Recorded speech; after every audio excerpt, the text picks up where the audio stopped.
So you guys remember the show Scandal, right? And you guys remember Olivia Pope and that fierce walk she had. I mean, that walk there could move mountains. That walk would get people's attention.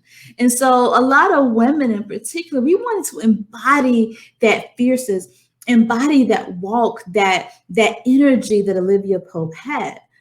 But what I come to realize is that instead of embodying that fierceness, instead of embodying that walk, we began to embody being the fixer, fixing everybody else's problems, fixing other people, and just simply being a problem solver for everybody.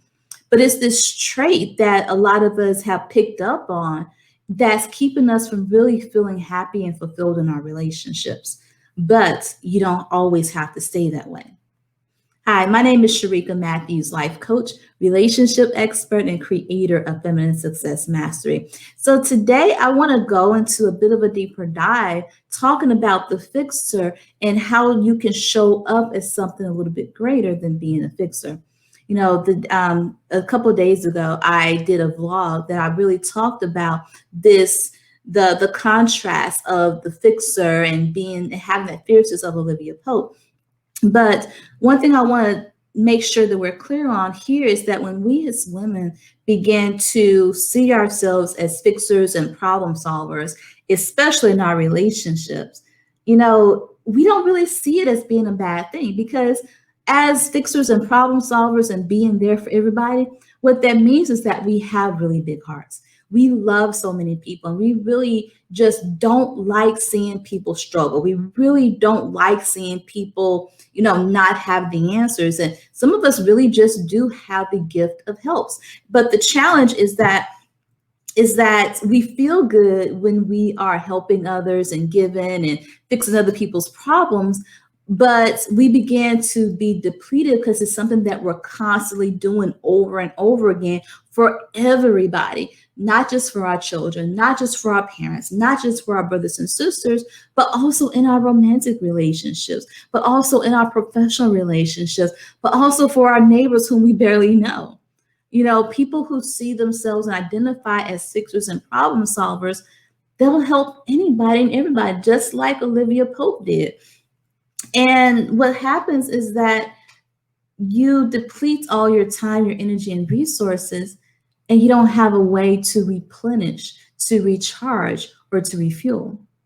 And this is especially true in romantic relationships. Women who see themselves as fixers, they're always there for their partners, right? They're always there to listen. They're always there to help them solve a problem. They're always ready to jump into action.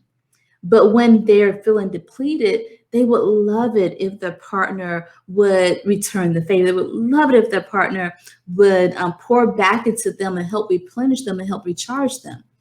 But more times than not, that's not what happens. Why?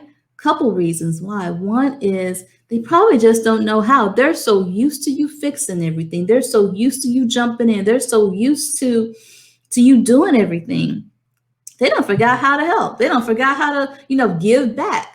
And then the other part of it is some of the times that person's only with you because he's a receiver. He's not a giver. Think about that. In a lot of cases, opposites attract, right? So if you're always giving, if you're always pouring out, if you're always doing for others constantly, and you are uncomfortable with receiving, you are uncomfortable with letting other people help you, guess what? You're training people in your life to be receivers and not givers. So therefore, you have no one in your life who can pour back into you. And your romantic relationship is supposed to be your safe place. Your romantic relationship is supposed to be that place where you can rest, where you can be at ease, where you can find peace, where you can find happiness. But that often doesn't happen for fixers.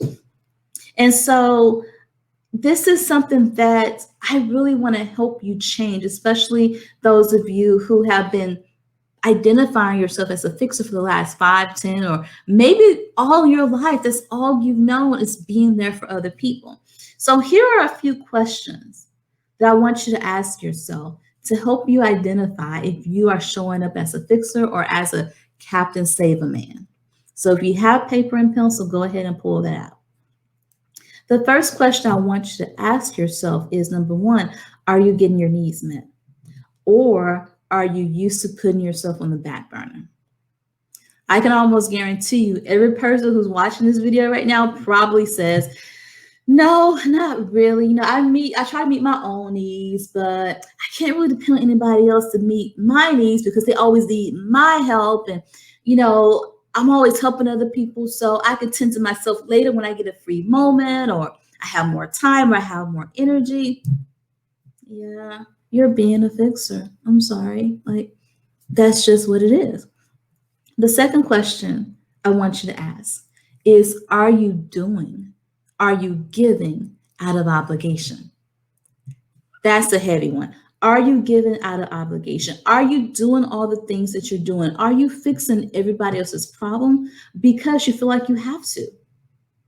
Now, this is not inclusive of parent-child relationships, especially children who are under the age of 18. As parents, you are your child's biggest advocate. So yes, you're going to put more energy into making sure that they are okay. But when it comes to your romantic relationship, do you feel as if you are obligated to fix him? You are obligated to solve his problems. You are obligated to fight for him and to do things for him and apply for the jobs for him and co-sign the car for him and bail him out of jail for him and put in a good word for him or resolve issues between him and his dad for him or be the mediator between him and his children for him. Or you see where I'm going? Do you feel like you're obligated to do that? Then ask yourself why.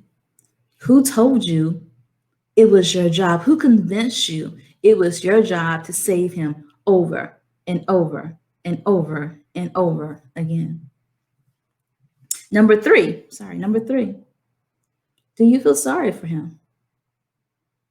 Do you feel sorry for him? Part of that obligation you feel probably started because you felt sorry for him. Like I said earlier, women who are fixers and they show up as fixers in their relationship, they have big hearts, right? You guys have big hearts. And so you love people fiercely. You love people wholeheartedly.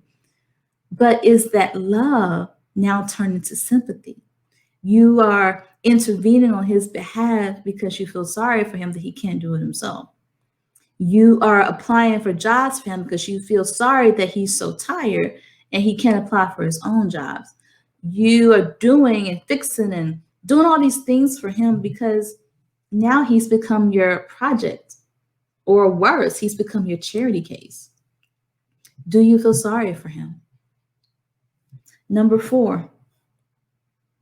Are you ready? Number 4. Are you in love more with their potential than you are with the person that he is today? Sorry to drop that one on you like that, but it's something that you have to come to terms with. Are you more in love with the person that he could be than you are with the person that he is today? At a certain age, most of my clients are in their 30s, 40s, and 50s. And we deal with men who are in their 30s, 40s, and 50s. And the way a man is in his 30s, 40s, and 50s is more than likely going to be the way that he is in his 50s, 60s, 70s, and beyond. Like who he is today is going to be who he is tomorrow. So if you are constantly fixing, constantly urging, constantly stepping up and stepping in, constantly doing things for him, constantly being the Captain Save a Man, are you prepared to do this for the next 5 years, 10 years, 20 years, 30 years? Is that how you really want to spend your romantic life? Always fixing instead of enjoying his presence. Always saving him instead of spending romantic nights together. Is that what you really want? Are you more in love with his potential than you are with the man he is today?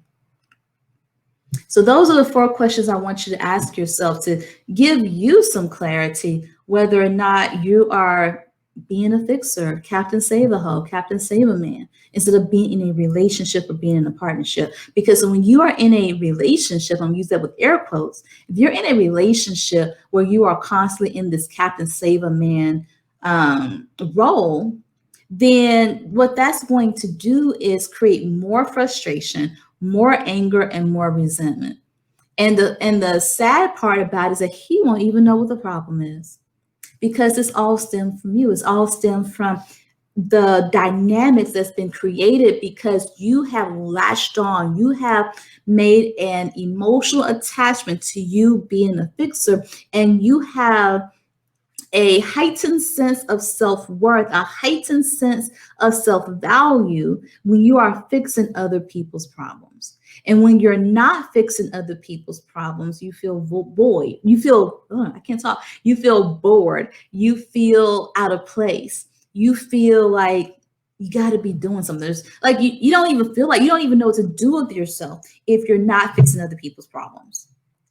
So when you are in a romantic relationship where that is all that you're doing, that is something that you want to take responsibility for and take the appropriate steps to change. And one of the dangers of being in this type of relationship, outside of just the frustration, anger, and all of that, is that it begins to affect your outlook on life. It begins to make you question, is it worth it being a good woman? Is it worth it being a good person? Because I do all this good stuff. I try to help people. I try to give and serve others, but I'm always tired. I'm always depleted. I never get it in return. It makes you question, is it worth being a good person, a good woman? But I'm here to tell you that it is always worth it. But you cannot throw your pearls to swine and expect them to appreciate it, expect them to value it. You've heard me say this before. You have to plant your seeds in fertile ground. You cannot plant seeds in the desert and expect a fruit tree. You just can't. So you may have good intentions, you may have a good heart, but you have to guard your heart. You have to guard your seeds. You have to be intentional about where you're planting those good seeds so that you can reap a harvest, so that when you throw the seeds out there and you're always working, you're always saving other people, when it's your turn, you have people who's going to pour back into you. Not just people, random people, because there are random acts of kindness out there, people who do random acts of kindness, but you want to receive those good works from the people that you planted the seeds in. So, but one of the things that you want to do is, again, guard yourself. Don't just throw your seeds out there, but you don't want to settle either. I see a lot of people, a lot of women in particular, because they have just owned this persona of being a fixer, they've settled in this relationship where they're always needed. And they feel comfortable in that. They feel satisfied in that to a certain extent. Like that satisfaction surface level. But when you begin to talk to them and try to understand their heart's desires are not being met.